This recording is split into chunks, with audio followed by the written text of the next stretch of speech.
bersama Auqaf Holdings Berhad. Haji, maafkan kami, masa kita sangat terhad sekarang ni. Mungkin di hujung ni boleh saya ni. Seringkas saja, maaf Haji. Boleh. Pesanan ni. Oleh kerana ni Ramadan yang terakhir, hari-hari yang terakhir. Jadi saya menyeru pada umat Islam di Malaysia ni supaya meletakkan sasaran untuk memperbanyakkan amal ibadat kita, dan termasuklah wakaf. Wakaf ni benda yang sepatutnya umat Islam mesti memperuntukkan sebahagian harta untuk bekalan akhirat ni. Kalau kata kita yang kita belanjakan hari-hari ni beli makanan, beli lauk ni, itu sebenarnya bukan kita punya kan. Betul. Tapi yang kita wakafkan ni yang sebenarnya yang hakiki dia, yang pelaburan hakiki kita yang untuk bekalan di sana. Kat kita di dunia ni kita sibuk nak membina rumah yang desain canggih, desain macam-macam lah. Tapi kita takut jika kat sana kita tak ada rumah. Kan. Kalau kat sini ada rumah PPRT pun ada kat rumah, takut sana tak ada rumah kita kat sana. Kerana tak ada cukup bekalan yang kita persiapkan untuk akhirat kita.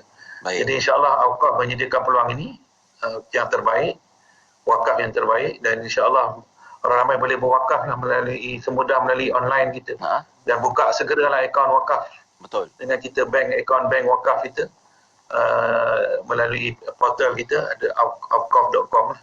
Boleh diakses melalui online dan boleh berwakaf semudah buka akaun permulaan RM100 dan boleh tambah dari semasa ke semasa. Ada ahli kita yang setiap hari Jumaat dia top up kan. Setiap hari Jumaat dia top up RM10. RM10 ni orang rakyat marhai ni kan. Orang yang korporat ni dia top up sebulan RM100,000, sebulan RM100,000. Jadi macam-macam lah pattern yang kita lihat dalam konteks hari ni. Kesedaran orang untuk berwakaf ni dah semakin tinggi. Dan insyaAllah kita dapat melahirkan masyarakat Malaysia ataupun umat Islam Malaysia yang berbudaya penyayang dan budaya memberi ini. InsyaAllah terbaik itu selamat. Dan kita ucapkan tahniah untuk inisiatif ni, dan terima kasih banyak-banyak Tuan Haji. Selamat berhari raya juga insyaAllah Idul Fitri, dan juga dapat kita menyempurnakan Ramadan sebaik mungkin insyaAllah. Tambah-tambah lagi dalam kempen kita untuk wakaf korporat yang dibawakan oleh Auqaf Holdings Berhad. Boleh layari auqaf.com.my ataupun email yang kita dah paparkan, dan hubungi nombor yang kita dah paparkan juga di skrin saat ini. Terima kasih banyak-banyak Tuan Haji. Jumpa lagi insyaAllah. Baik, Assalamualaikum. Assalamualaikum. Alhamdulillah. Itu dia perkongsian kita pagi ini untuk sahabat-sahabat sekalian. Kita dah sampai ke penghujung Wonder Pagi. Ya, betul. Dan selepas ni rakan kita Mazlina Ismail akan bersama anda untuk Aspirasi 10.1 bermula dengan rancangan syariah dan perundangan. InsyaAllah Encik Muhammad Noor Omar akan bersama kita sebentar lagi ya. Jumpa besok ya. Sehingga itu, Assalamualaikum warahmatullahi wabarakatuh. Hiburan mendidik jiwa hanya yang terbaik di IKIM, Inspirasi Inforia Islami.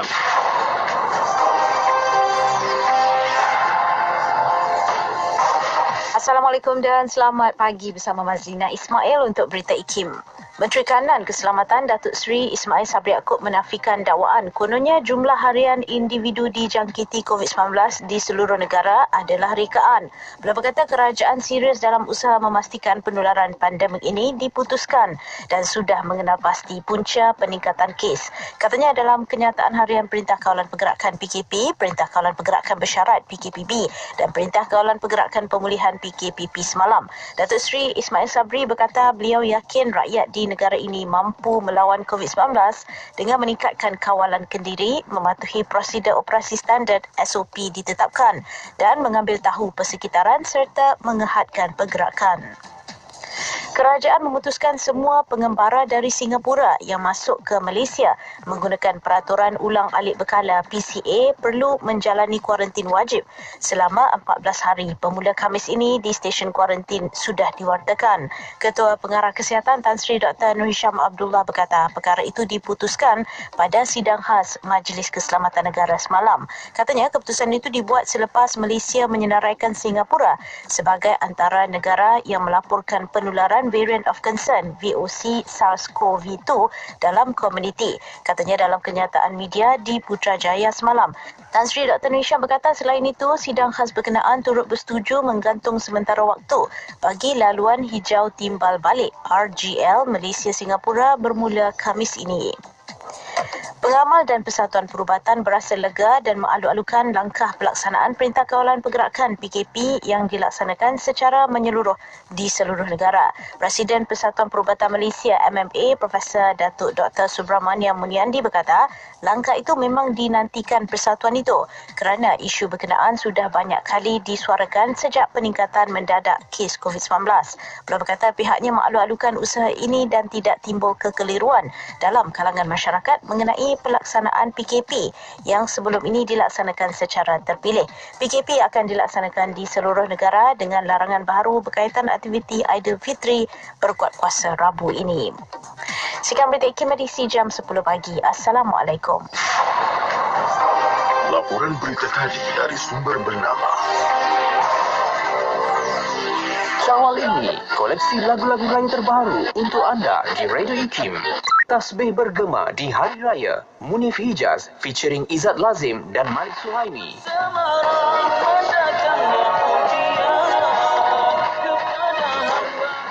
Hadiah Syawal, Ustaz Huri featuring Khairan. Kembali kepada fitrah. Satu, Nasyid Malaysia. Lupakan segala dendam antara kita. Fitrah Aidilfitri, kita jaga kita. Lindung diri, lindung semua. Teruskan bersama kami hanya di IKIM, Inspirasi Inforia Islami. Kapsul Masa. Pada 15 Mei 2013, Muzakarah Ahli-Ahli Majlis Menasihat Syariah Institusi Kewangan di Malaysia telah berlangsung di Pusat Konvensyen Antarabangsa Putrajaya, PICC Putrajaya. Tujuan muzakarah diadakan adalah bagi mencapai objektif iaitu meningkatkan kerjasama dan penyelarasan pada peringkat kebangsaan dalam bidang syariah dan mencapai harmonisasi syariah dalam sektor kewangan Islam. Ia turut membincangkan tajuk-tajuk terpilih berkaitan isu-isu syariah yang relevan dalam kewangan Islam pada peringkat kebangsaan dan antarabangsa serta berkongsi ilmu dan pengalaman dalam mencari jalan penyelesaian terhadap isu-isu syariah. Muzakarah tersebut juga diadakan bagi mendapatkan cadangan dan pandangan strategi-strategi berkesan sebagai input dalam usaha pihak Jabatan Kemajuan Islam Malaysia JAKIM membantu negara untuk muncul sebagai pusat kewangan Islam pada peringkat antarabangsa.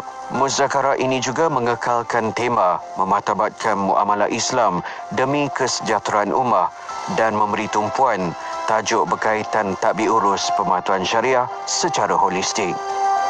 Petikan fakta ini disediakan oleh Seksyen Dokumentasi dan Penerbitan Arkib Negara Malaysia. Bismillahirrahmanirrahim. Subhanallah wa bihamdih. Subhanallahil azim. Subhanallah wa bihamdihi. Subhanallahil azim. Subhanallah wa bihamdihi. Subhanallahil azim. Subhanallah wa bihamdihi. Subhanallahil azim.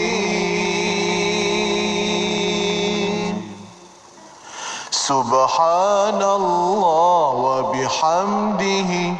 Subhanallahil azim. Subhanallah wa bihamdihi. Subhanallahil azim. Subhanallah wa bihamdihi. Subhanallahil azim.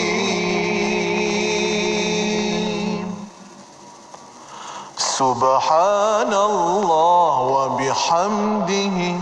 Subhanallahil azim. Subhanallah wa bihamdihi.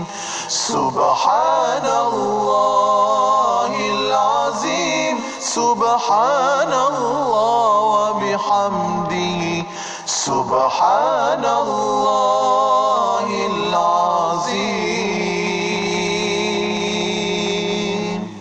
Aspirasi IKIM, inspirasi Inforia Islami. IKIM, inspirasi Inforia Islami, dimulakan dengan Bismillahirrahmanirrahim. Assalamualaikum warahmatullahi wabarakatuh. Selawat dan salam buat Rasulullah SAW dan ahli keluarga dan para sahabat baginda. Selamat pagi. Terima kasih kepada tim Warna Pagi yang baru saja berlalu. Pian dan juga Hazwan tak berlalu sangat lagi lah. Pian masih ada dalam studio. Dan insyaAllah aspirasi hari ini bersama saya Mazlina Ismail untuk perkongsian hari Selasa 11 Mei 2021 bersamaan 29 Ramadan. Itu dia, begitu pantas masa meninggalkan kita. Dan apapun, insyaAllah, Alhamdulillah atas kesempatan bertemu bulan Ramadan kali ini dan menjadi harapan kita semua umat Islam agar segala ibadah kita sepanjang bulan ini diberi ganjaran sebanyaknya oleh Allah SWT. Selain kita sama-sama memohon agar amalan kita yang baik atau memberikan senyuman, berkata-kata yang baik, menjaga akhlak dan sabar juga dinilai sebagai ibadah, diampunkan segala dosa dan dimakbulkan segala doa. Dan cakap tentang doa, pastikan kita sama-sama tidak meninggalkan doa untuk saudara seagama kita di seluruh dunia yang sedang menghadapi ujian yang berat, antaranya di Gaza, Jerusalem, di Palestin, yang berjuang mempertahankan Masjidil Aqsa, juga buat semua yang ditindas di mana jua agar diberikan kebebasan dan keamanan. Amin. InsyaAllah aspirasi akan dimulakan sebentar saja lagi dengan rancangan Syariah Perundangan bersama dengan tetamu Encik Muhammad Nur Omar, Fellow di Pusat Syariah Undang-Undang dan Politik IKIM. Kita nak bicara berkenaan dah nak habis bulan Ramadan, tajuk Ambang Syawal. Tapi apa kita dengarkan dulu selepas ini kita bertasbih bergema di Hari Raya Munif Hijaz Fitri Izzat Lazim dan Malik Suhaimi, dan teruskan bersama di IKIM, inspirasi Inforia Islami. Syukur ya Allah, syukur ya Allah, syukur ya Allah, sujud pada yang esa.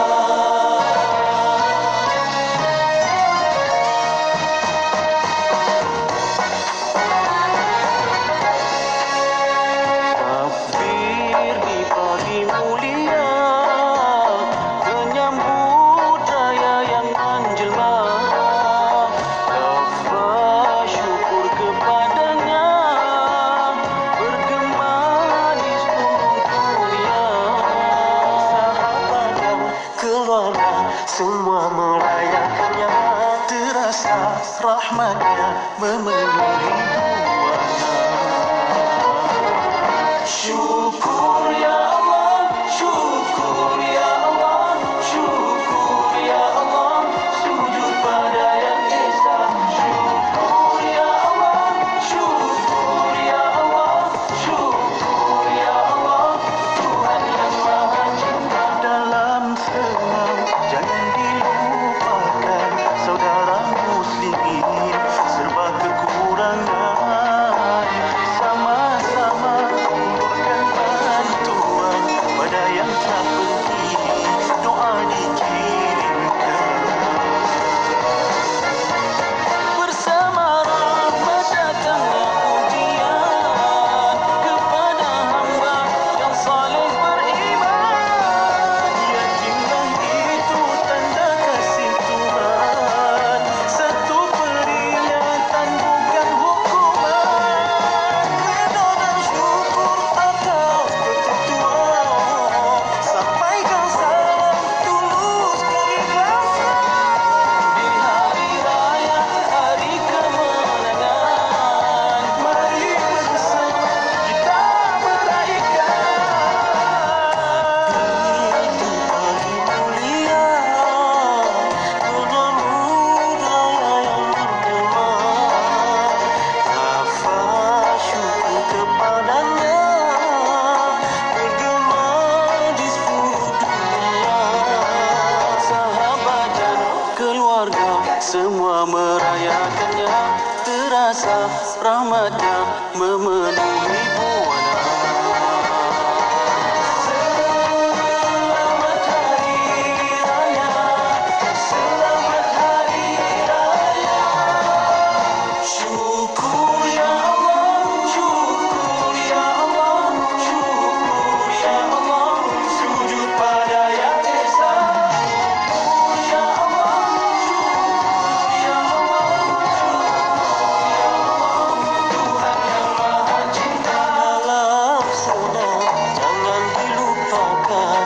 antara muslimin serba kekurangan sama, ulurkan bantuan pada yang tak beri, doa dikirimkan. Bersama rahmat datangnya ujian kepada hamba yang saleh beriman.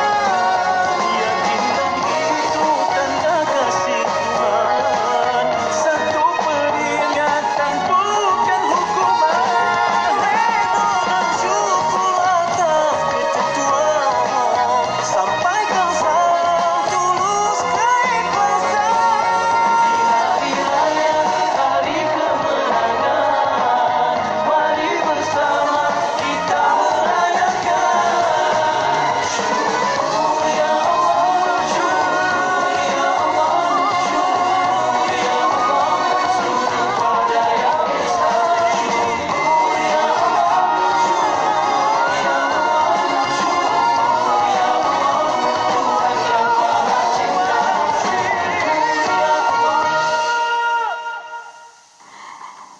IKIM Inspirasi Inforia Islami. Alhamdulillah, terima kasih kepada anda terus bersama di waktu ini. Seperti dijanjikan, kita nak mulakan aspirasi untuk edisi pagi ini untuk rancangan syariah dan perundangan. Mungkin pelik sikit pagi ni, pasal apa tak ada suara Yati sebenarnya, bukan bersama dengan Yati. Pagi ni bersama dengan Mazlina Ismail. Alhamdulillah, perkongsian kita untuk minggu ini insya-Allah kita suka maklalukan kedatangan Encik Muhammad Noor bin Umar, merupakan fellow juga di Pusat Syariah Undang-Undang dan Politik IKIM atau singkatannya Pusat Syariah. Assalamualaikum Encik Muhammad Noor. Waalaikumsalam. Apa khabar? Baik, alhamdulillah. Saya terus melu bila Encik Muhammad Noor ni suara tu, dia punya mood tu memang buat kita relax insya-Allah. Jadi cakap tentang pagi ni kita dah berada di hujung bulan Ramadan dan insya-Allah kita pun tahu lah bila berada di hujung Ramadan berarti kedatangan bulan Syawal akan datang insya-Allah. Dan kita mungkin nak bercakap tentang ambang Syawal.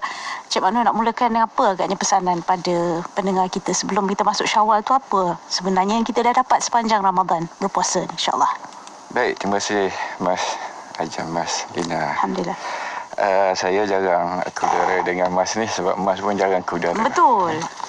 Baik, tuan-tuan dan perempuan sidang pendengar IKIM yang dihormati dan disayangi. Assalamualaikum warahmatullahi wabarakatuh. Salam. Alhamdulillah wassalatu wassalamu ala Rasulillah wa ala alihi wa sahbihi wa man wala. Baik, Mas, kita nak bercakap sikit berkenaan dengan ambang Syawal. Yalah, ambang ni bukan ambeng ambeng nasi ambeng. Ambang ni kita menghala atau menuju ke arah Betul. Syawal. Jadi hari ni kita akan bincang sikit berkenaan dengan topik yang kita ialah kita nak cerita apa besok lusa dah nak raya, takkan nak cerita pasal game online, kripto dan sebagainya. Jadi kita mengambil sempena kita menghampiri Syawal ini, apakah benda atau perkara yang kita perlu semak dan penting untuk kita bincangkan untuk ingat mengingati, dan juga kita dapatkan mungkin ada feedback daripada pendengar kita yang sudi untuk berinteraksi dengan media sosial yang ada. InsyaAllah hari ini kita akan bercakap berkenaan dengan muhasabah Ramadan dan juga apa persediaan kita dalam menghadapi Syawal. Jadi ada dua perkara yang kita nak tengok bila kita berada di ambang ni. Maknanya satu, benda yang telah dan sedang kita laksanakan, dan ke arah tu persediaan, bagaimana kita nak merancang ataupun apakah basic lah kita kata paling sikit, paling minima yang perlu kita ketahui tentang memasuki Syawal. Itulah lebih kurang Mas. Saya betul. Jadi tadi Cik Manu ada sebut tentang apa yang kita dapat, apa yang kita nak muhasabah tentang bulan Ramadan yang kita lalui ya. Saya tak tahu kalau saya salah, memang ada hadis menyebutkan tentang ada balasan syurga untuk mereka yang gembira dengan kedatangan bulan Ramadan. Jadi mungkin kita awal-awal itu kita gembira dengan kedatangan Ramadan. Jadi macam mana dengan keadaan kita hari ini selepas berada diberikan kesempatan? Kita pun tahu bukan semua orang mendapat rezeki ataupun kesempatan berada pada bulan Ramadan tahun ini. Ada yang meninggalkan kita sebelum ini. Jadi kita yang berada diberikan kesempatan, sebenarnya bagaimana harus kita renung kan perkara rezeki diberikan kesempatan bulan Ramadan tu? Itu luas soalan tu yang buatkan saya pun terkesima. Ialah ada kita pergi kepada itu, mungkin kita nak reflect sikit beberapa peristiwa yang mana menjadi satu kenangan pada kita apabila orang-orang yang tersayang telah tiada bersama kita di saat-saat kita menghadapi kebahagiaan ataupun saat kita menjalani kehidupan ni. Satu perkara, satu titik orang kata yang meninggalkan kesan yang mendalam dalam jiwa kita. Apa yang kita boleh titipkan adalah doa dan juga pengharapan tempat kita bersama orang-orang yang salihin dan syuhada dan para anbiya. Berbalik kepada perbincangan kita tu berkenaan dengan hadis yang mengatakan Lis-Sa'im, orang yang berpuasa ni, farhatani. Farhatun hina yuftir wa farhatun hina yalqa rabbahu. Maknanya dua kegembiraan. Yang biasalah kalau kita sebut tentang Aidilfitri apa semua kan, orang ustaz akan baca tentang hadis ini berkenaan dengan dua kegembiraan bagi orang yang berpuasa. Pertama, kegembiraan ketika berbuka. Yang kedua, kegembiraan ketika kita bertemu dengan Tuhan. Jadi memang gembira kan? Kita walaupun kita ni jenis diet memang kurang makan, tetapi bila tiba waktu berbuka tu memang kita rasa gembira. Serius kan? Setelah menahan. Maknanya hadis ini betul. Jadi cerita tentang kegembiraan ini. Yang satu lagi kegembiraan ketika kita bertemu dengan Tuhan. Maknanya dua kegembiraan ini yang kita perlu semak, lihat bagaimana apa yang kita nak bawa hari ini berkenaan dengan apa yang kita perolehi, fadilat ataupun kelebihan-kelebihan semasa kita menjalani puasa. Jadi kita tahu tentang puasa ni dalam Al-Quran sebutkan supaya kita bertakwa, la'allakum tattaqun. Kutiba alaikumusiyam kama kutiba alal ladzina min qablikum la'allakum tattaqun. Makam takwa. Jadi kita nak pergi kepada perbincangan atau muhasabah kita dalam Ramadan ini, penghujung Ramadan. Adakah kita mencapai peringkat tu? Adakah kita mencapai peringkat tu, dan ataupun adakah kita tahu apa yang dikatakan muttaqin dan apakah sifat-sifat orang yang muttaqin, dan adakah kita di dalam kategori tersebut? Ini penting juga kita lihat tentang di mana kita nak refleks diri kita. Adakah kita sampai? Kan? Kita masih sama. Untuk kita tahu kita sampai ke tak, kita kena tahu apa dia muttaqin. Muttaqin ini ataupun orang yang bertakwa ialah orang yang takwa ataupun wiqayah, daripada perkataan wiqayah ni, orang yang sentiasa berjaga-jaga, berhati-hati, beringat. Dia punya state of mind and heart dia adalah orang yang sentiasa beringat, berjaga-jaga supaya dia tidak melanggar larangan dan juga menunaikan apa sahaja perintah Allah. Itu keadaan yang bila disebut tentang takwa itu, orang yang muttaqi. Jadi adakah kita sampai ke situ?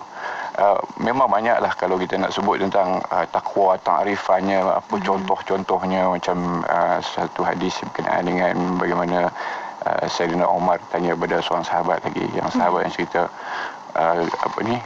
tanya tentang macam mana kita nak menjalani satu kawasan yang ada berduri kan.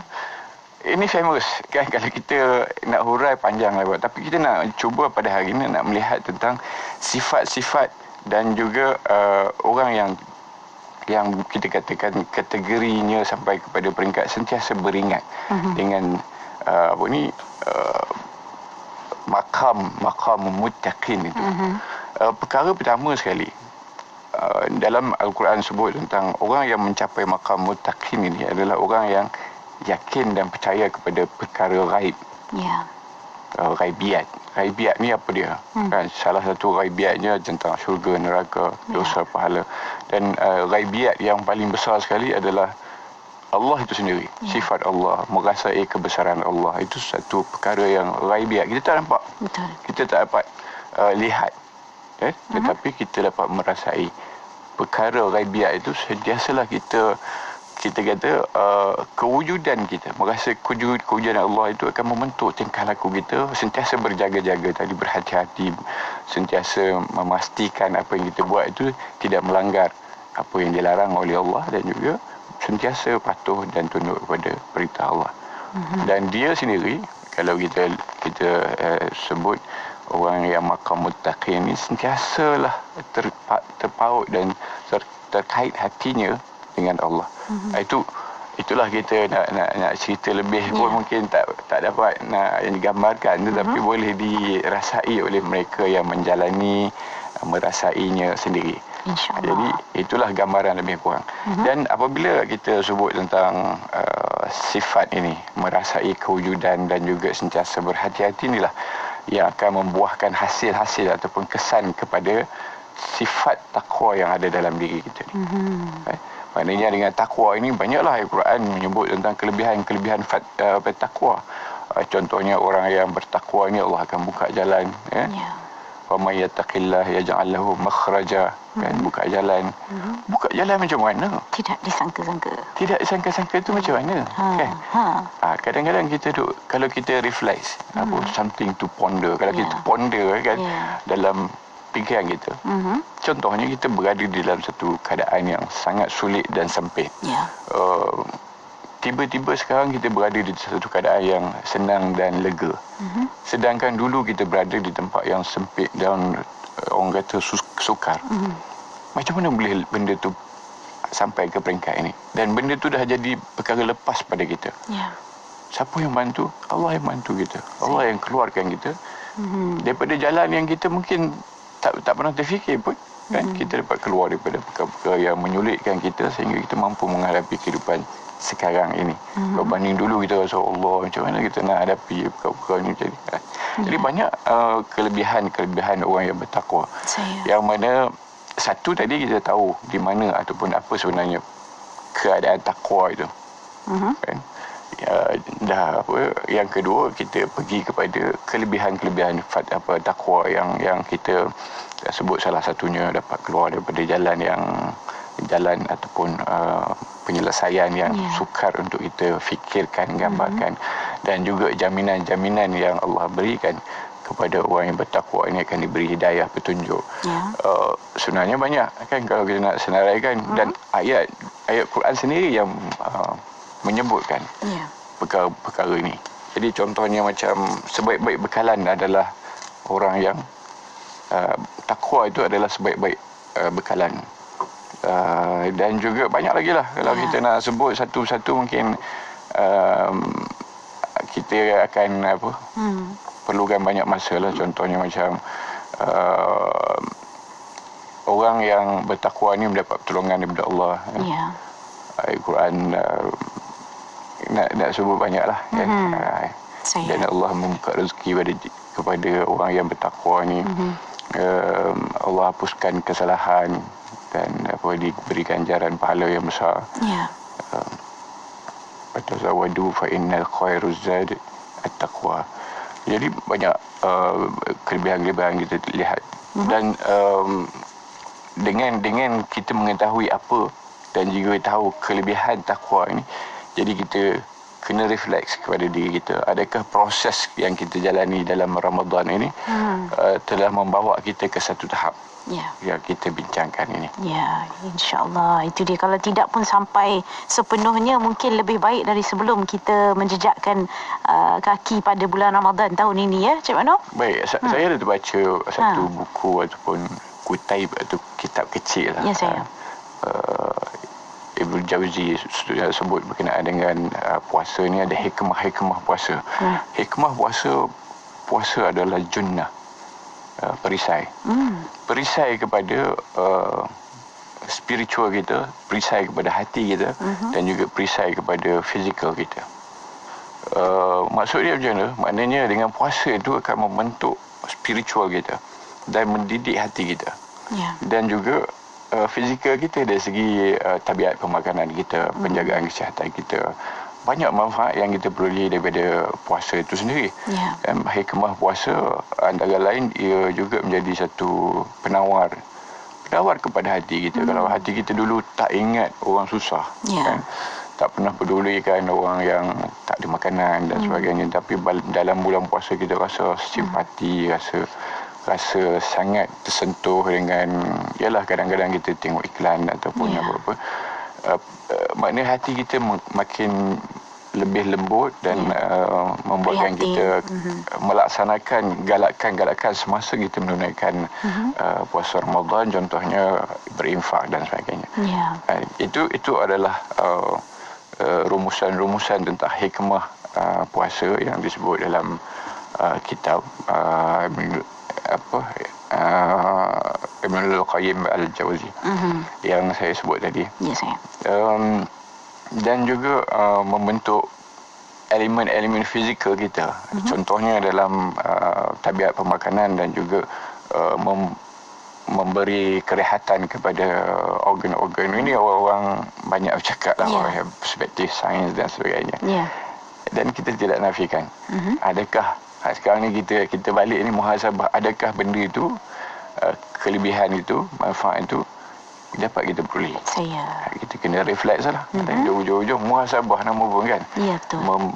Menghitung, mengira, menilai sama ada Ramadan ini telah membawa satu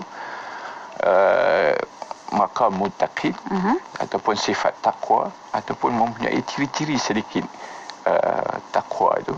Yang kedua, membawa hikmah ataupun manfaat daripada berpuasa tersebut.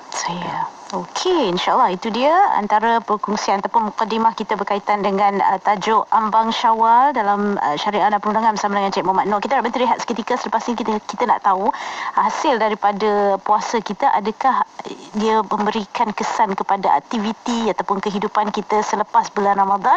Jadi jangan ke mana, kita kembali selepas ini dalam Syariah dan Perundangan hanya di IKIM.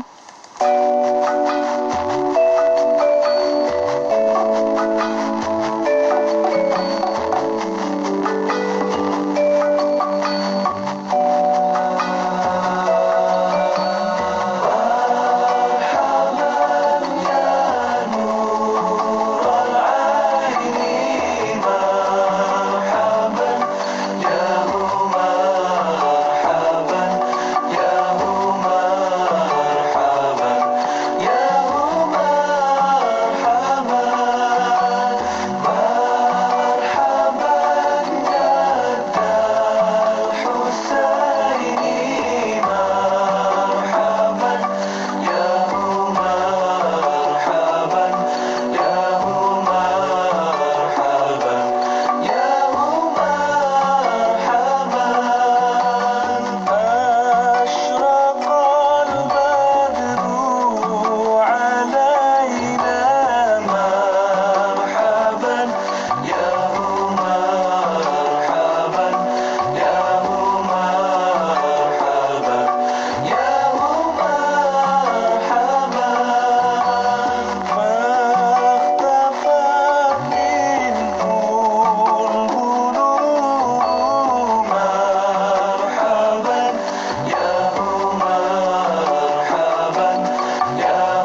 petang, masih lagi bersama dalam rancangan Syariah dan Perundangan bersama dengan saya Mazlina Ismail, dan saya bersama di studio secara live. Jika anda menonton di FB IKIM FM, bolehlah melihat wajah tetamu kita, Cik Muhammad Noor bin Umar, yang kita bercakap tentang ambang Syawal. Tadi kita dah beri sedikit pengenalan atau mukadimah berkaitan dengan apa yang sepatutnya kita capai pada bulan Ramadan, iaitu ketakwaan. Dan insyaAllah kita nak tahu seterusnya bila kita bercakap tentang tajuk ambang Syawal, sifat takwa tadi sepatutnya apa memberi kesan kepada bulan-bulan seterusnya dalam kehidupan kita. Saya kira lah sepatutnya, insya-Allah. Jadi mungkin di awal bercakap tentang ambang Syawal ni, Cik Makno, kita nak tahu apa dia kewajipan yang perlu kita tunaikan bila kita lebih berhati-hati tadi kan Cik Makno cakap ketika bulan Syawal ini. Baik, terima kasih Mas. Ambang Syawal, belum masuk Syawal kita boleh cakap lagi pasal Ramadan kan. Betul. Baik, saya suka untuk highlightkan beberapa keadaan di mana pertama tadi apa yang kita hajatkan, iaitu maqam muttaqin tadi. Yang kedua, kita perlu elakkan yang mana ini pun berdasarkan satu hadis yang mana Rasulullah SAW ketika dia naik mimbar, dia naik, dia cakap amin, amin, amin, 3 kali amin, kan? Lepas tu bila Rasulullah SAW turun, sahabat tanya pada dia, tanya pada baginda jawablah, jelaskan bahawa ketika baginda menaiki mimbar tadi, malaikat Jibril membaca doa ataupun wahai Rasulullah, minta Rasulullah amin kan, wahai Rasulullah, ada sungguh Jibril AS telah datang padaku, lalu Jibril berkata, barang siapa yang bertemu dengan bulan Ramadan tetapi tidak diampunkan baginya, maka dia akan dimasukkan ke dalam neraka serta dijauhkan dari rahmat Allah. Kan? Katakanlah wahai Muhammad, amin.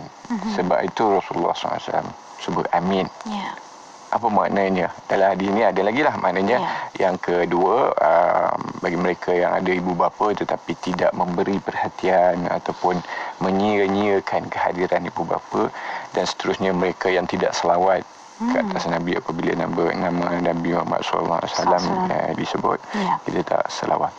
Jadi 3 situasi ini kita balik kepada yang pertama tadi, mereka yang memasuki bulan Ramadan tetapi tidak diampunkan dosanya dan tidak mendapat rahmat. Orang yang macam mana? Sekarang kita nak pergi supaya muhasabah, kita tak nak masuk di dalam kumpulan itu. Mereka yang tidak mendapat rahmat dan juga tidak diampunkan oleh Allah. Jadi orang-orang yang kita nak elakkan ini adalah mereka yang meminggirkan, tak peduli. Dan saya pernah bercakap berkenaan dengan ini tentang performance ataupun prestasi. Prestasi dalam bulan Ramadan bergantung kepada persepsi. Kalaulah seseorang tu apabila kita sebut di peringkat awal dulu kita masuk Ramadan, sebut nak masuk bulan Ramadan, bergantung pada persepsi mereka. Kalau sekiranya ketika disebut Ramadan nak memasuki bulan puasa, dia punya kepala punya stres, punya serabut, punya itu apa tanda-tandanya? Itu menandakan dia tidak suka nafsunya dikekang. Bila persepsi mereka atau kumpulan ini sangat buruk terhadap Ramadan, maka prestasinya semasa di dalam Ramadan juga akan sangat buruk. Dan berbeza dengan mereka yang mengharapkan Ramadan. Para sahabat 6 bulan sebelum Ramadan dan mengimpikan kehadiran Ramadan supaya dia dapat melaksanakan ibadah-ibabadah yang istimewanya pada bulan Ramadan. Mereka akan sentiasa menyiapkan diri, dan apabila datang Ramadan, performance mereka sangat tip-top. Sangat mengambil kesempatan untuk apa saja yang disarankan, digalakkan dalam bulan Ramadan. Apa dia? Contohnya galakkan untuk kita tadarus Al-Quran, mengaji Al-Quran, memahami Al-Quran. Ada hak-hak Al-Quran yang kita kena laksanakan. Contohnya hak untuk dibaca, difahami, diamalkan. Kan paling kurang. Jadi orang ni akan sentiasa memerhati, menunggu dan mendambakan ni Ramadan. Jadi prestasi mereka bila kita masuk dalam Ramadan, mereka akan melaksanakan dengan sangat giat. Begitu juga dengan saranan supaya kita infak kepada fakir miskin, infak kepada orang yang kurang mampu, dan memberi makan mereka yang berpuasa. Ya, ini antara saranan-saranan yang digalakkan, dilaksanakan di dalam Ramadan.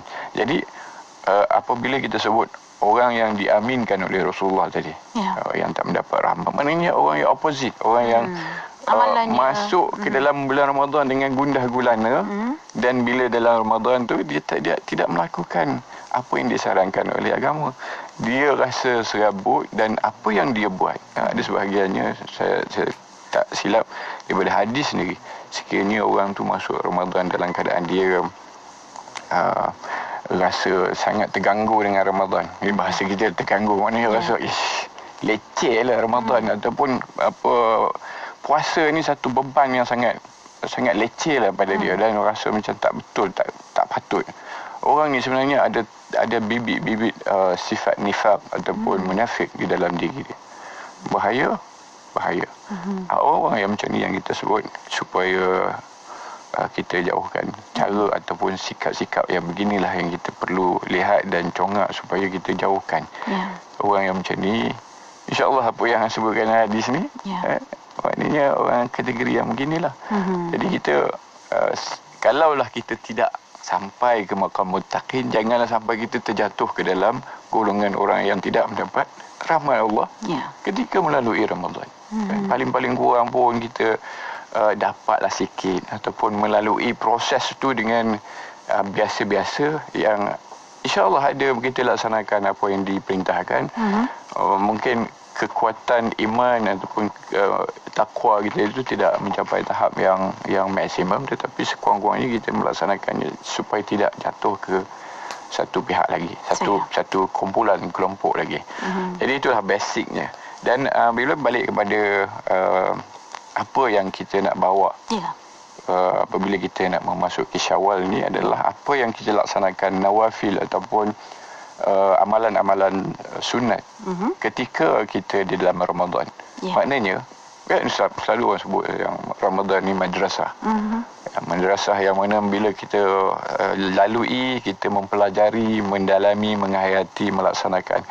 Dan keluar daripada madrasah ni, ada benda yang kita boleh amalkan di luar madrasah tersebut.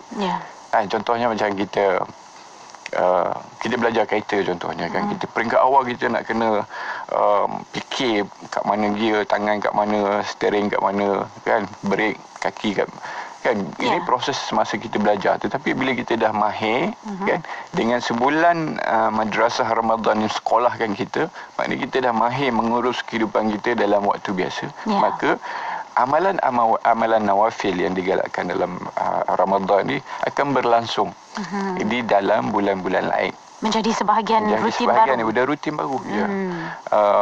Apa ni contohnya Al-Quran.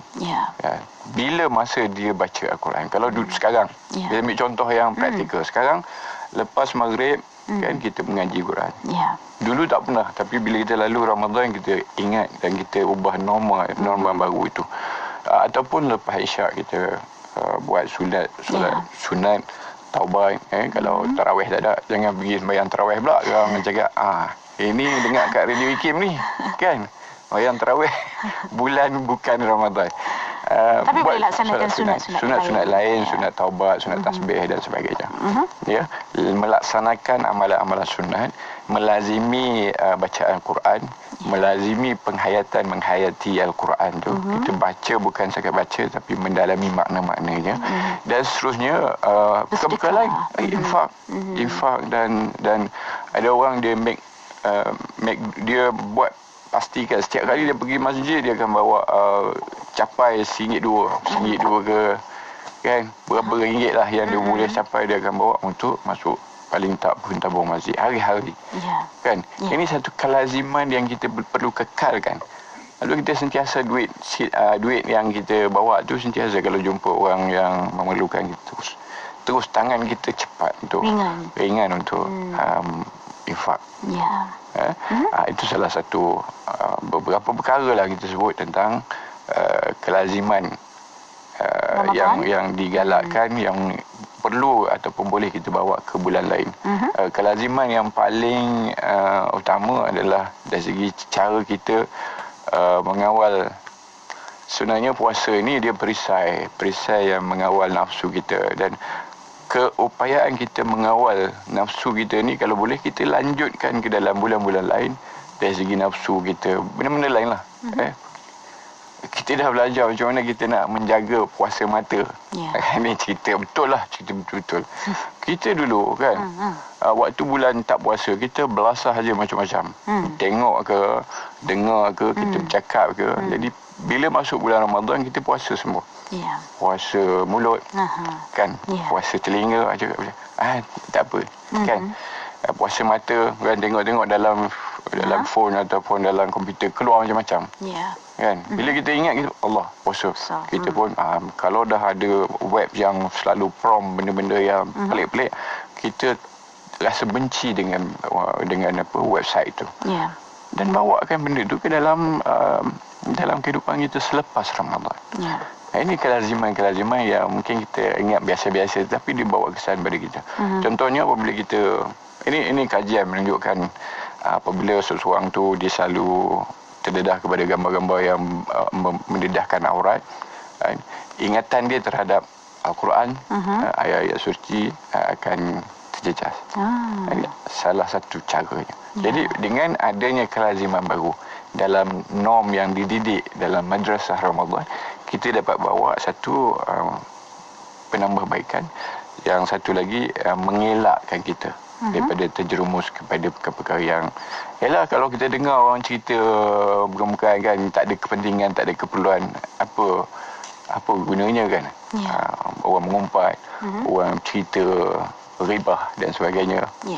Tak ada kepentingan pada apa-apa pun, tak ada untung pun lah orang kata kan.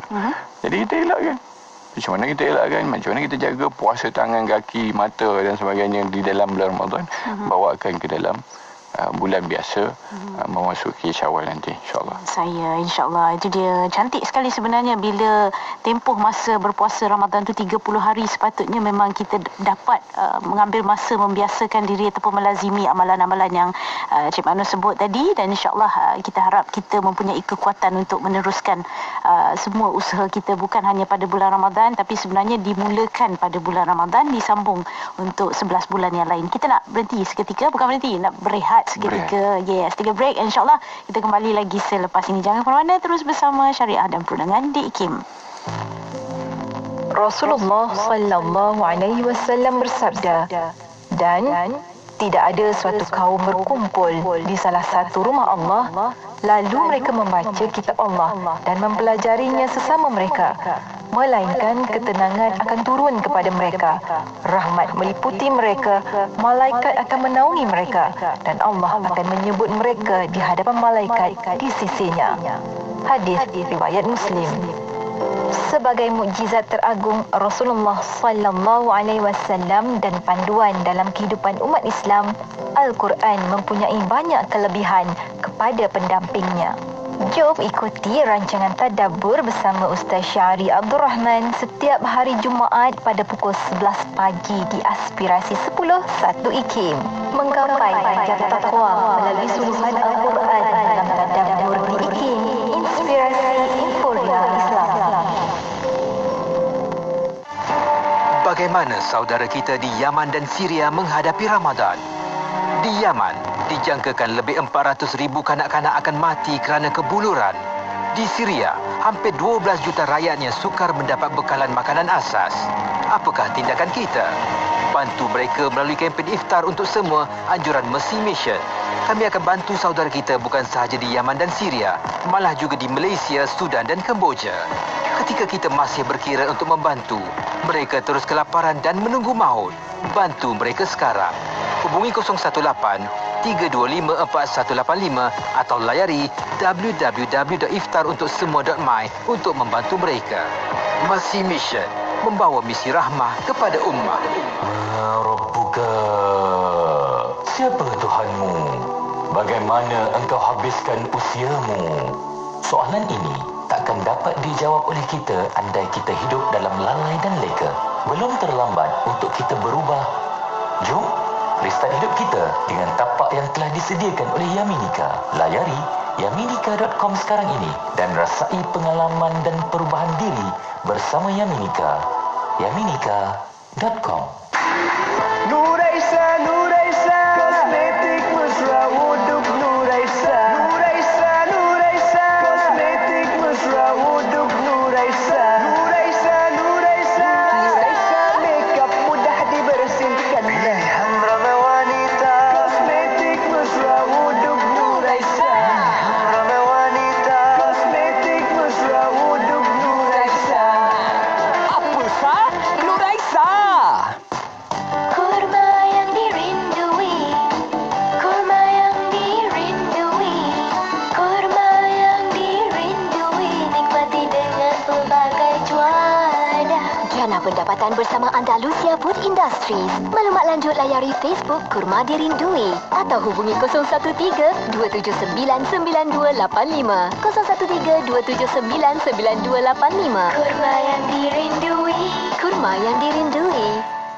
Alhamdulillah, masih lagi bersama dalam rancangan syariah dan perundangan. Untuk edisi hari ini kita bersama dengan Cik Muhammad Noor bin Umar. Kita cakap tentang ambang Syawal. Jelas tadi kita mengetahui sepatutnya apa yang perlu kita muhasabah dalam mengharungi bulan Ramadan dengan amalan-amalan dan akhirnya mencapai apa. Dan kita nak juga lihat, kalau kita lihat raya Aidilfitri, bila sebut tentang ambang Syawal, kita sebut tentang raya. Tahun ini merupakan tahun kedua kita beraya dalam keadaan pandemik, dilanda pandemik. Jadi kita nak lihat adakah sebenarnya bagaimana ia memberi kesan kepada kita daripada hasil Ramadan itu kepada situasi yang melanda. Adakah kesabaran kita membantu setelah kita melatih diri kita sepanjang Ramadan, atau bagaimana sebenarnya sifat-sifat yang seharusnya kita capai dalam bulan Ramadan membantu kita menghadapi hari-hari kita yang mendatang. Jadi bercakap tentang ambang Syawal, Cik Manu nak sebut apa? Tadi kita sebut kata kita nak tekankan apa di bulan Syawal ataupun dalam menyambut hari raya Aidilfitri, insya-Allah dalam beberapa hari lagi ni. Baik, terima kasih. Itulah kita sentiasa berhati-hati dan kita jaga kita. Ini kali kedua kita menyambut Aidilfitri dalam keadaan PKP. Ya. Yang insya-Allah kita sama-sama meratakan lengkuk gelombang ketiga yang mana sangat mengharukan kita. Betul. Apabila pertambahan kes jangkitan dan juga kematian ditambah pula dengan kelengkapan dan juga kemudahan perubatan kita yang makin terdesak ataupun terhad. Ya. Yalah, kalau kita tengok di tempat-tempat penempatan dan juga hospital, kita akan menghadapi masalah dan kita tahu macam mana orang yang memerlukan alat bantuan pernafasan yang sangat-sangat kritikal. Ya. Dan saya sendiri ada sahabat saya masih dalam mendapat bantuan pernafasan. Yang kita ni sentiasa ingat Allahu Akbar, COVID. Bukan benda main-main. Sehingga orang ingat, kita raya ni PKP dan buat lawak dan macam-macam lagi. Yang kita rasa tidak wajar. Ada orang mempermainkan pengumuman-pengumuman yang dibuat oleh pihak-pihak berkuasa, yang saya rasa tidak wajar. Yang kita sentiasa ingat, kita boleh jadi ke peringkat yang lebih ekstrim lagi macam apa yang berlaku di India. Yang mana ditambah dengan dua perkara. Pertama, populasi yang sangat tinggi. Yang kedua, kemiskinan mereka menyebabkan peralatan terdesak sehingga sangat darurat. Memang mendukacitakanlah. Kalau kita baca dalam berita baru-baru ni pun ada negara-negara jiran ambil Malaysia sebagai contoh supaya jangan jadi macam Malaysia. Maknanya Malaysia kita ni walaupun keadaan kita macam ni kan, kita ni dijadikan contoh extreme case. Yang kita rasa tak ada apa-apa, okey, boleh lagi. Tak apa, siap duit je 10,000, kita cari jalan macam mana nak balik kampung. Rentas. Balik kampung sempena raya ni nak rentas ataupun langgar SOP dan sebagainya. Well, itulah dia. Yang kita perlu penghayatan yang mendalam tentang Aidilfitri ini sendiri adalah kita meraihkan kejayaan kita. Aidil Faizin, orang yang berjaya menjalani proses yang dalam masa yang sama kita juga ingat kepada orang yang kurang bernasib baik ataupun orang yang tidak diberi kesempatan untuk mendapat Ramadan dan reflekskan dalam diri kita apalah sangat kita kalau katakan tahun ni tahun kedua PKP, apalah sangat kita nak sedih sebab sekarang ni kita dah ada teknologi untuk menghubungkan kita. Dan walaupun rumah kita tertutup tetapi hati kita terbuka untuk menggunakan apa saja teknologi, video call dan sebagainya untuk berhubung. Dan silaturahim itu tetap terjalin. Tetap terjalin walaupun orang kita katalah aktiviti ziarah menziarahi ini tidak digalakkan sama sekali lah kalau boleh. Memang sebab apa, dia dah membawa mudarat kepada kemungkinan mudarat kepada keluarga lain sekiranya ada jangkitan berlaku disebabkan aktiviti ziarah menziarah. Kononnya kita nak menghubungkan silaturahim tetapi kita membawa kesan keburukan mudarat kepada keluarga lain. Betul. Kan? Jadi kita sama-samalah maknanya melihat. Berbalik kepada apa yang kita ingin kongsikan di dalam syariah perundangan berkenaan dengan persediaan kita menghadapi Syawal. Pertama sekali kita nak lihat tentang kefarduan zakat fitrah. Maknanya zakat fitrah ni adalah satu kefarduan, semua orang tahu. Semua orang tak ada masalah kita buat transfer sekarang pakai QR code. Dia mudah, tetapi kita nak menghayati konsep zakat fitrah tu, yang mana zakat yang perlu dikeluarkan pada asalnya adalah makanan, tetapi sekarang kita dah terima pandangan-pandangan ulama yang boleh kita buat melalui bayaran cash yang nilainya sama dengan segantang beras. Jadi mana datang hukum ini? Mana datang? Maknanya kenapa wujudnya? Di kewujudan ini adalah untuk melihat bagaimana sangat-sangat gembira kadang-kadang tu ada pihak yang tidak ada makanan. Kan? Sehingga ke peringkat itulah. Jadi kalau kita lihat Islam ni cantik, dia membawa unsur-unsur yang begitu supaya kita berada di dalam situasi yang macam tu. Kita menghayati suatu situasi itu. Macam mana kalau kita nak gembira kalau makanan tak ada? Kan? Jadi ialah konsep dan cara baru pembayaran zakat fitrah sekarang ni tak ada rasa apa-apa dah. Tapi dulu-dulu sempat kita di kampung-kampung kan, masa kita duduk kampung, kita akan cari orang susah, kita bagi dekat jiran yang susah, bawa beras, naik basikal, pergi bagi. Ataupun guru yang mengajar, kita pergi cari kan, kita bagi. Beras itu akan digunakan untuk masak akan datang ni. Ini kalau banyak lah, kalau itu je ada, itulah yang masaknya. Bagaimana survival waktu tu? Kita pasti akan menyedari bahawa kefarduan zakat fitrah ini akan sangat meresap ke dalam jiwa kita. Sekarang main transport okey. Tapi yang penting kita nak rasa tu. Itu pertama berkenaan dengan kefarduan zakat fitrah. Dia ada hukum dia sunat, wajib dan kita digalakkan untuk tunaikan semasa sebelum solat Aidilfitri. Kemudiannya kita masuk ke sikit berkenaan dengan solat Aidilfitri, yang mana solat Aidilfitri ini merupakan sunat muakkad. Suatu perkara yang dituntut, sunat yang dituntut oleh agama. Jadi kita nanti akan dengarlah kaifiat-kaifiat yang diberitahu oleh para imam. Kita okey, takbir yang pertama, niat dia macam mana, takbir yang pertama 7 kali takbir, 6 kali tasbih kan, rakaat kedua kan, ini kita akan balik. Jadi itu kita ambil kesempatan. Maknanya kalau ada kita terlibat dengan mana-mana sekatan daripada hadir ke masjid, kita boleh buat di rumah. Kita hayati sendiri, kita baca dan kita ikut apa yang diberi panduan, contohnya kaifiat-kaifiat yang telah, ataupun kita boleh peroleh di internet saja. Itu lebih kuranglah maknanya penghayatan kita terhadap konsep zakat fitrah, menghayati tuntutan sunat Aidilfitri, yang mana sunat muakkad sangat-sangat dituntut, dan juga kita nak kenang kepada apa yang berlaku kepada orang yang kurang bernasib baik. Sedang dilanda ujian. Contohnya apa yang berlaku di Masjidil Aqsa contohnya. Betul. Kita sentiasa kena titipkan doa kepada mereka, sentiasa berdoa.